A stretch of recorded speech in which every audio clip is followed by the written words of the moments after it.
Hello, I'm Dave Mills, Technology Librarian at the West Wyandotte branch of the Kansas City, Kansas Public Library. I've taught a couple of Microsoft Word classes over the years, but I want to deliver to you a video of some of the extra things that you can do in Microsoft Word.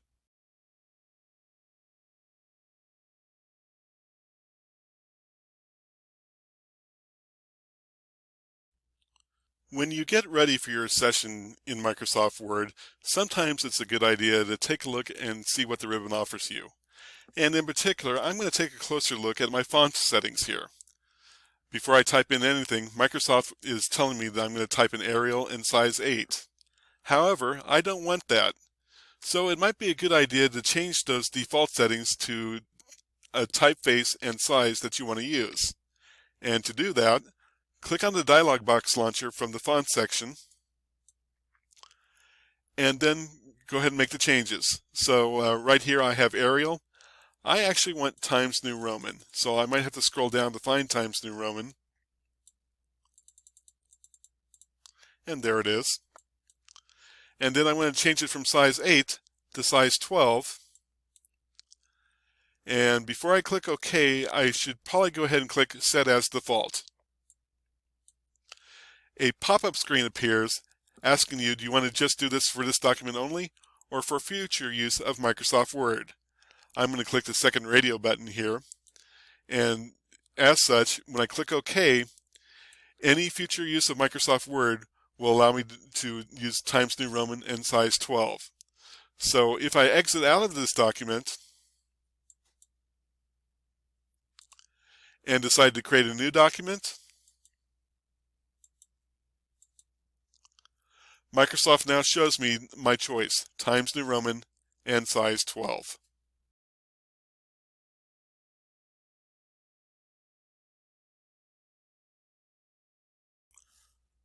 Microsoft Word offers the Quick Access Toolbar, which features buttons you may use frequently. The Quick Access Toolbar is located up in the upper left-hand corner of your screen, and the three initial buttons that are featured here are the Save button, the Undo button, and the Redo button. But the Quick Access Toolbar can be changed to serve your needs, and you can add buttons as you deem them necessary. And to do that, just simply click on the drop-down arrow to the right, and Microsoft produces a list of commands you may use. So let's say that we want to add the spelling and grammar. We simply point at it, click it, and it's now a part of the Quick Access Toolbar.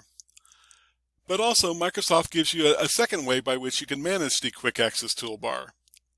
Simply click on the drop-down arrow, go down to where it says More Commands, and a dialog box pops up allowing you to manage your Quick Access Toolbar.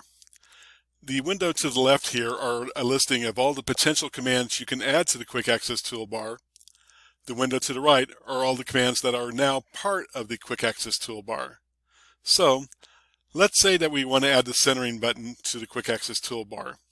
We go over here and click on Center, click on the Add button, and the centering button is now part, after clicking OK, is now part of the Quick Access Toolbar. Another way by which you can manage your Quick Access Toolbar is by clicking directly on a command from the ribbon. So, for example, I'm going to go ahead and click on the Insert tab, and then I'm going to point directly at the Pictures command. I want to add the Pictures command to the Quick Access Toolbar. So, how do I do that? I right-click my mouse, and then I left-click on Add to the Quick Access Toolbar. And the Picture button is now part of the Quick Access Toolbar. And finally, let's say that one of the buttons up on the Quick Access Toolbar has outlived its usefulness, and I need to remove it. Well, let's say that spelling and grammar needs to be removed.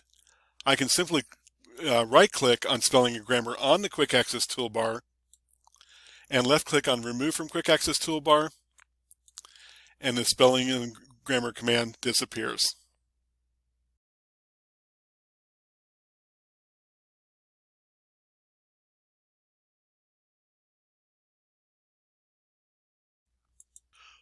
One of the handy features in Microsoft Word is its ability to create a bulleted list or a numbering list.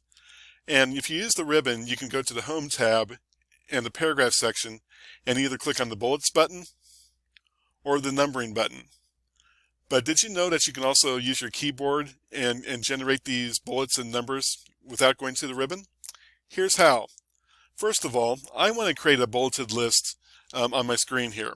And to do that, I'm going to press Shift and the 8 key from my number row, and that generates an asterisk. I'm going to hit my space bar, and it becomes a bullet, so I can create a bulleted list here.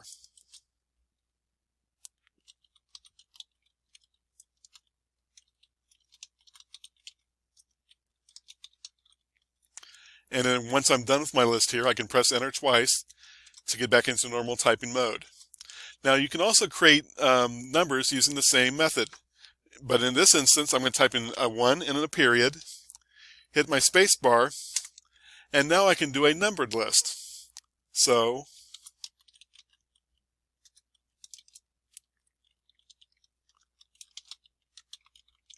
and then once I'm done with my numbered list, of course, I can press Enter twice, and I'm back in normal typing mode. And by the way, you can also do numbered lists using Roman numerals and letters of the alphabet. And so let me show you how to do that real quick. And so, for example, Roman numeral number 1. And then I could say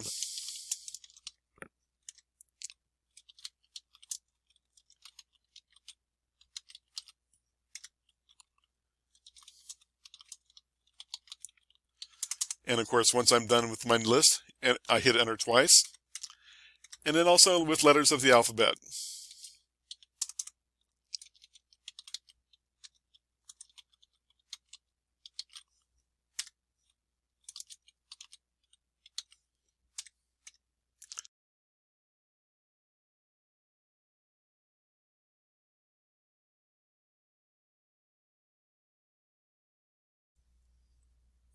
The Format Painter in Microsoft Word is a very practical thing to have, especially if you have to format a large amount of your document. Now, what the Format Painter does is it takes the formatting from its source and applies it to other areas of your document. So to learn more about format painting, I'm going to go ahead and highlight the first 3 or 4 words here. And then I'm going to dramatically change it by changing the size. I'm going to change it from 12 to 16. I'm going to click on the bold button. I'm going to click on the underline button.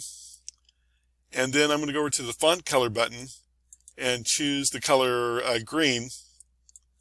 And that dramatically changes the way these 4 words appear. Now, to activate the Format Painter button, I can go up to the clipboard and click on Format Painter. You can do a single click on Format Painter, and what that means is you can only format one other area of your document. But if you need to format multiple areas of your document, click on Format Painter twice. And so after I've clicked on it here, and I take my mouse down in the work area, my I-beam cursor has a little paintbrush to the left of it. That means the paintbrush is loaded, and I'm ready to format other areas of my document. So let's go to the start of the second paragraph here. I'm going to click and drag over a couple of the words here, and then I release. And the Format Painter takes what's happening at the start of the first paragraph and applies it to the start of the second paragraph. And please note that my Format Painter is still turned on, so I can go ahead and affect another area of my document. So let's do the start of the third paragraph. Click and drag, and then release. And there's my formatting. And then if I'm done using the Format Painter, I can go ahead and click on the Format Painter button once.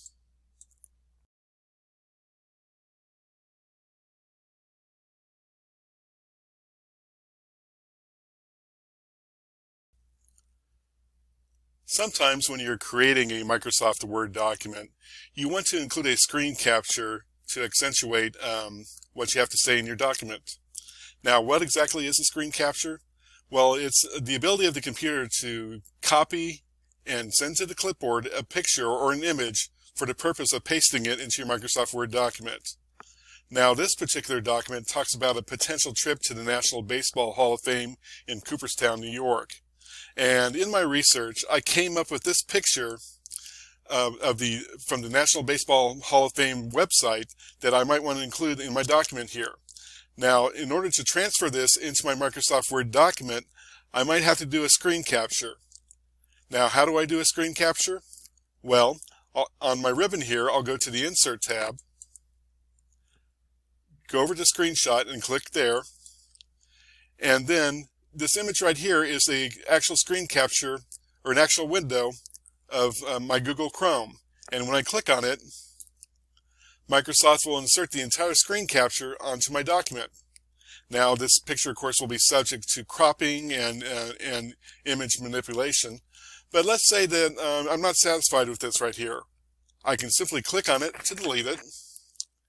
And then another way I can insert that same picture into my document is if I click Insert, go to Screenshot, and then click on Screen Clipping. It takes me to this page right here, and then I can simply click and drag to make my selection of the picture here. And then once I'm satisfied that's the picture I want, I release my mouse, and the picture automatically inserts into my document here.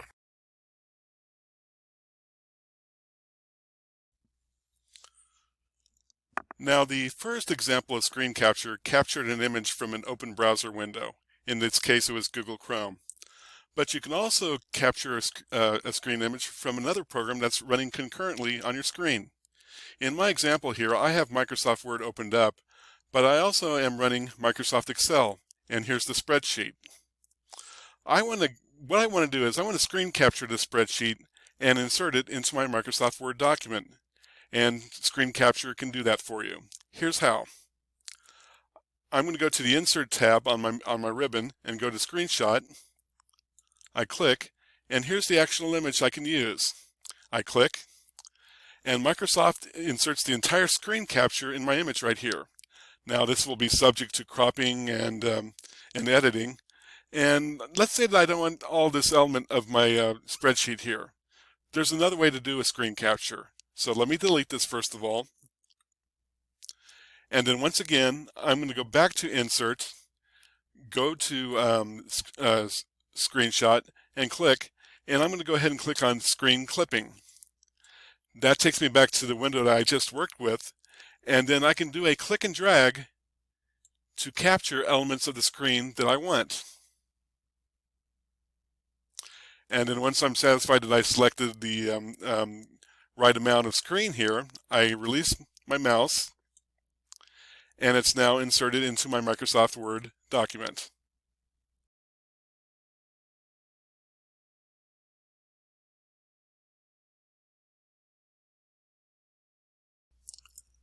Sometimes you need to include a time or a date stamp into your Microsoft Word document. And Microsoft can help you insert the date.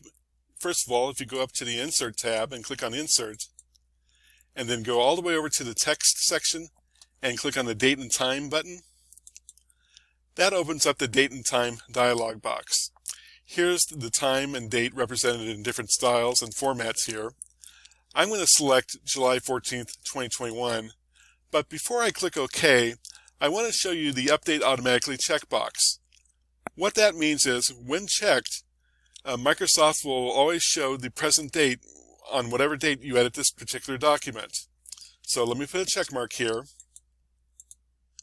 I'm going to click OK, and here's today's date inserted. Now, if I were to highlight this date, there we go, it'll show me a little message saying Update. And what that means is that this date will update for every session I come back to in editing this document. So, for example, if I come back and edit this document on July 17th, this will show as July 17th. And that's one of the handy features of Microsoft Word that I kind of like. So especially if you're working on a very long document, or maybe you have to work on a report and you have to print out that report every day, the date will always automatically update for you.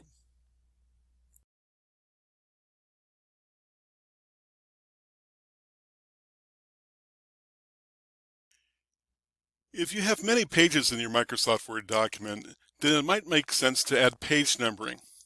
I have 7 pages in this document right here, and so I'm going to go ahead and add page numbering to my document.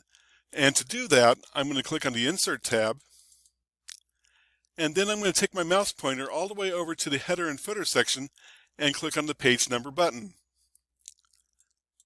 This gives me a drop-down list of choices as to where I can establish the page numbering. It can be at the top of the page, the bottom of your page, or within the page margins here. I'm going to choose top of page, and a side menu opens up for me, and this gives me choices as to the style of numbering and also the place in my header where I could place the page numbering. I'm going to choose the fifth option down here. I'll click, and that inserts my page numbering for page 1, and as you can see, it's placed here in the header and it's aligned right. And also coincidentally, by virtue of the fact that I did insert page numbering, Microsoft automatically adds a new tab to the ribbon, the Header and Footer Tools Design tab. And this is only active when I'm working up here in the header area. Now, to close this part of the ribbon, I can either hit my Escape key, or I can click the Close Header and Footer. So I'll close it right here. And if I want to go back and edit the header, I simply double-click on the header, and that part of the ribbon opens back up for me. Now, another option with page numbering is sometimes you want to include a page number on the first page, and sometimes you don't. If you don't want to include a page number on the first page, simply go on the Design tab, simply go to the Options section, and click in the Different First Page checkbox. And that will remove page 1 from the first page here, although if you go to subsequent pages, you'll see that the pages are still labeled here. I'm going to go ahead and remove the checkbox here. And then I'm going to go ahead and close. And then also, as I continue down here, sometimes you want to start over in your page numbering. And this happens with things like maybe creating an index or a bibliography at the end of your document and things like that. And so in my example, I have a page, my final page here has a listing of keyboard shortcuts. And I want to use that more like an index rather than part of the main body of the document here. So it is possible to reestablish my page numbering and start from page 1 or page A or something like that. And to do that, I'm going to have to insert a page or a section break here in my document. And this is how I do that. I'm going to go to the Layout tab and click on Layout. And then I'm going to go and point at breaks right there. But before I do, I have to make sure that I'm at the point in my document where the break is going to happen. And so I'm going to go ahead and click after the final word here in my 6th page here. And then I am going to go back to Layout, click on Breaks, and then I'm going to go ahead and say Establish the break at the next page. And what that does is it kind of separates page 6 from page 7 to the point where I can make changes here. So I'm going to double click on the header right next to page 7 here. And that opens up my Design tab once again. And then to establish this, or to reestablish my page numbering here, I'm going to go over to the Header and Footer section on my Design tab, click on the Page Number button, and then go down to Format Page Numbers. And that opens up a dialog box for me. And I'm going to go ahead and establish a different number format. I'm going to say small Roman numerals here. And then also, it's very important, I'm going to click Start At, and then I'm going to click OK, and that renumbers my 7th page here. And I'm going to go ahead and close my Design tab here. And if I continue back upward, the previous page numbering in my documents are the same as when I initially inserted them.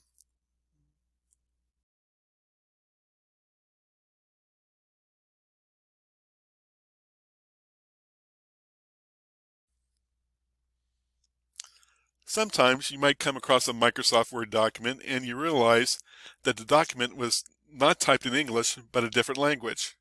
So for example here, this entire document was typed up in Spanish. And I'd like to know what the contents of this document might be, so I'd like to translate this into English. Microsoft Word can help you out in that regard. If you go up on the ribbon and go to the Review tab, and then direct your attention to the Language section, and click on the Translate button. From the drop-down, go down to the very bottom and click Choose Translation Language. And Microsoft produces a pop-up window, and you could choose from two drop-downs, translate from Spanish or any of these other languages right here. We're going to keep it on Spanish here. And then we're going to translate it to the English language, which is right here. And again, you have a drop-down and a list of other choices here in the event that you decide to translate from Spanish to a different foreign language. Okay, go ahead and click OK. And then to make the official translation work, go back to the Translate button and click on Translate Document Spanish to English. And your document will be sent out to the internet, where you'll open up a translator and it'll translate it into the English. So we have the English language right here. And so now we know what this document, which was originally typed up in Spanish, is all about.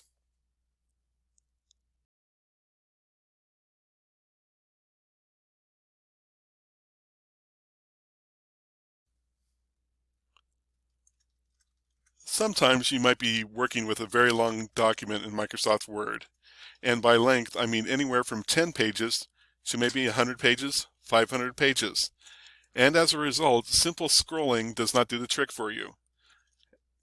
As such, it might make sense to create an in-document link so you can navigate from page 1 to page 100 or page 500. And so here's how you create an in-document link. This is a 5-page sample document that I created, and it talks about the 4 seasons of the year. And so for starters, I'm going to scroll down to page 3 where it talks about summer here, and I want to create a bookmark on this page. For starters, I'm going to double click on the summer header here, and then I'm going to go up to my Insert tab and then go over to where it says Bookmark and click. This produces a dialog box, and the thing I need to do here is I need to create a name for my bookmark. The simple parameter for the bookmark is it has to be one string of letters, no spaces in between. So I'm going to keep it simple here and just simply type in summer. And then I'm going to click Add. It's as simple as that. And now if you take a closer look at my header here, I have little brackets that are around summer here.